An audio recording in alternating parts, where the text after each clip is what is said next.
Over the last 2 years, I've been producing a lot of videos for the Advanced Training Partnership, which is a distance learning program. We use a DSLR with a dedicated microphone on top of the camera to do the filming. We've got a green screen behind me and a bit of screen capture software to record the PowerPoint presentation. My name is Dylan Phillips and I'm a teaching fellow in IBERS, Aberystwyth. We needed to make these videos because we were beginning a new distance learning program in IBERS and needed to find some way to record and capture lectures and tutorials and guidance to the student. We wanted to develop something that was also quite professional looking, so when it went out to the students they would go, oh, that's a good way of delivering that information. I was watching some online lectures delivered on a free open source course and I really liked the way those lectures were delivered. So I was thinking, how can we reproduce this in Aberystwyth? So I did a bit of searching online and discovered that it was quite easy to set up the equipment in our office here and reproduce what I saw in that original lecture. I looked at a lot of YouTube videos of how to set up green screens, how to set the cameras up properly, and then I went out to purchase equipment and stuck up the green screen on the wall with a bit of Velcro and went from there. I've had some problems when I've set up the green screen.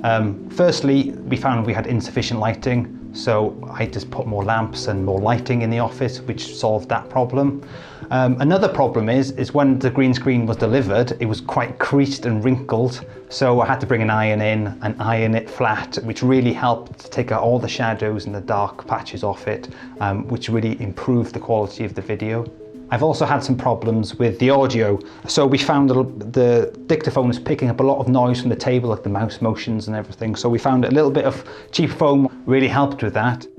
The results we're getting now are very good. I feel we've got to a point where they look quite professional. The video is nice and crisp. You can see the slides and the speaker really clearly. The audio is nice and clear. And the important thing is as well is that it's quite reproducible. So we find we can make many of these videos and keep quite a consistent quality throughout.